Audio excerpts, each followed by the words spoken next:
Bertemu kembali dengan saya di Inspirasi 70 untuk pembelajaran fisika.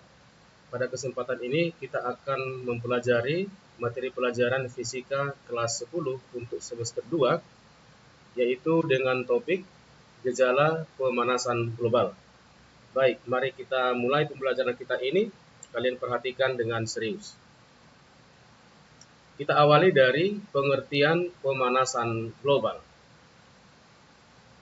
Pemanasan global atau global warming adalah meningkatnya suhu permukaan bumi yang diakibatkan oleh menumpuknya gas-gas yang menimbulkan efek rumah kaca di lapisan atmosfer bumi. Ini mengakibatkan panas bumi tertahan di lapisan bawah atmosfer yang pada gilirannya menyebabkan naiknya suhu bumi.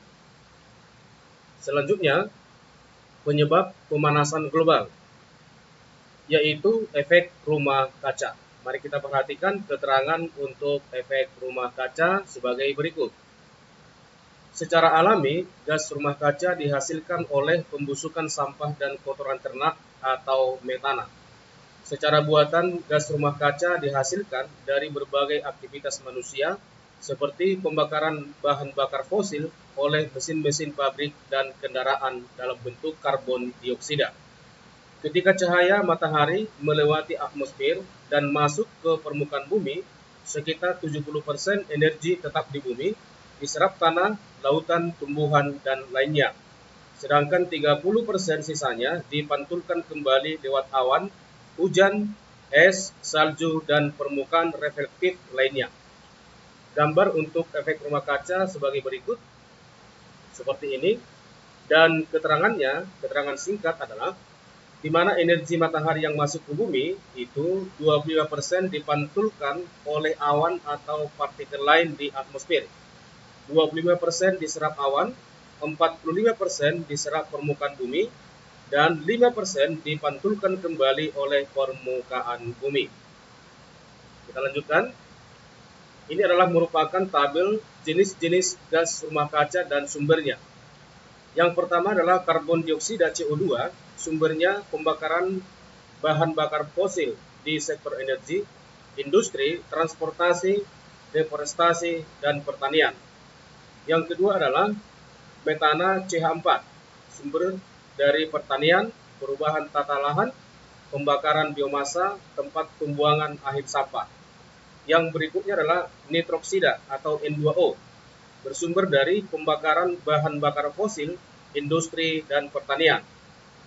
Yang berikutnya adalah hidrofluorokarbon atau HFC, bersumber dari industri manufaktur, industri pendingin atau freon, dan penggunaan aerosol.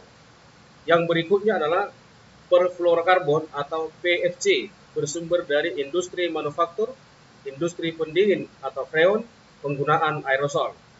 Yang terakhir adalah sulfur heksafluorida atau SF6, bersumber dari transmisi listrik, manufaktur, industri pendingin atau freon, dan penggunaan aerosol. Bagian selanjutnya adalah kita akan perhatikan penyebab utama terjadinya efek rumah kaca. Yang pertama adalah penggunaan bahan bakar batu bara dan fosil melalui pabrik-pabrik dan transportasi kendaraan.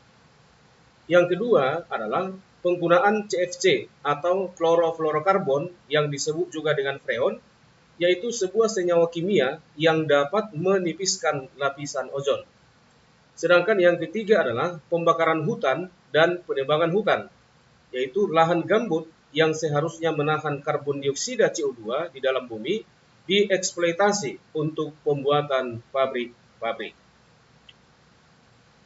Berikutnya adalah kontribusi gas-gas terhadap pemanasan global. Kita perhatikan di sini, data ini diambil per 20 tahun ya. Tahun 1980 sampai tahun 2000, di mana gas yang paling banyak menyebabkan pemanasan global yaitu karbon dioksida CO2 sebanyak 62%. Kemudian posisi kedua adalah CH4 15%, dan CFC dan partikel yang lain itu 8%, dan yang paling kecil adalah N2O sebesar 3%. Sedangkan tahun 2000 sampai tahun 2020, penyebab utama gas yang membuat pemanasan global itu tetap masih karbon dioksida sebesar 50%, sedangkan yang kedua adalah CH4 18%, kemudian CFC 14%, partikel yang lain 12%, dan N2 6%. Kemudian kita perhatikan di sini ada 10 negara terbanyak penghasil emisi gas rumah kaca di dunia. Kita perhatikan grafik yang berikut ini. Ini arah ke atas adalah menyatakan persentase, ya, persentase. Nah, kalau kita perhatikan grafik ini, yang paling banyak atau negara paling banyak penyumbang emisi gas rumah kaca adalah Amerika Serikat, itu sampai 20,8%. Kemudian urutan kedua adalah China sebesar 13,7%, kemudian Rusia 6,2%, India 5,5%, Jepang 3,8%, Jerman 3,0%, Brazil 2,6%, Kanada 2,0%, United Kingdom atau Inggris 2,0%, sedangkan Indonesia itu 1,6%. Kemudian kita perhatikan bagaimana dampak efek rumah kaca. Dampak yang pertama ditimbulkan adalah pemanasan global. Yang kedua adalah mencairnya es di kutub utara dan selatan yang menyebabkan naiknya ketinggian permukaan air laut. Sedangkan yang ketiga, meningkatnya tingkat keasaman air laut. Berdasarkan laporan BMKG tahun 2019, dampak yang sangat terasa di Indonesia adalah terjadinya kekeringan dan musim kemarau yang lebih panjang dari biasanya, memburuknya kualitas udara akibat kebakaran hutan dan lahan. Sekitar 52 kejadian kebakaran hutan dan lahan tercatat terjadi akibat kemarau panjang. Selanjutnya, kita perhatikan bagaimana upaya penanggulangan yang dilakukan oleh Indonesia sampai saat ini. Indonesia tergabung dalam Blok Negosiasi Iklim Internasional, Blok G77, berdasarkan data dari Potsdam Institute of Climate Impact Research.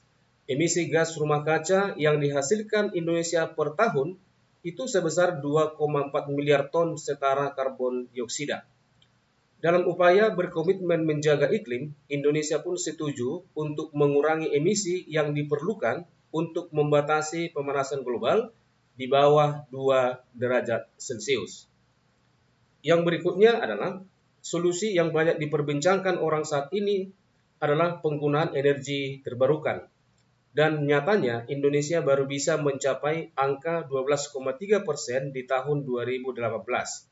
Masih sangat jauh apabila dibandingkan dengan negara maju seperti Jerman yang menargetkan angka 40% di tahun 2020.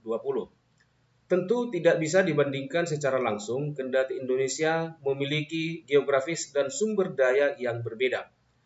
Pemerintah Indonesia saat ini mengupayakan peningkatan energi terbarukan menjadi 23% di tahun 2025, yaitu melalui berbagai program dan kebijakan negara.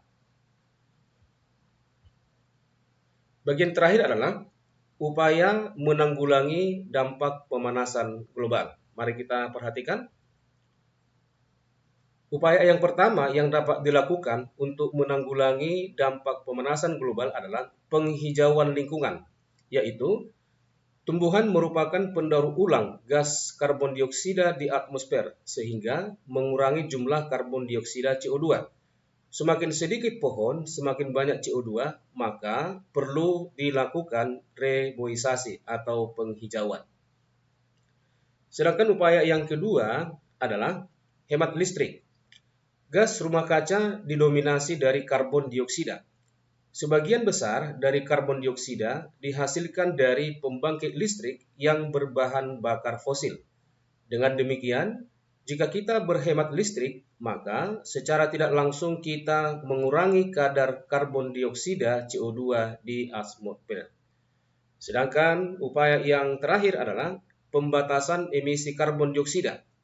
yaitu mengganti bahan bakar fosil dengan sumber energi alternatif seperti angin, matahari, nuklir, panas bumi, dan hemat penggunaan kendaraan bermotor.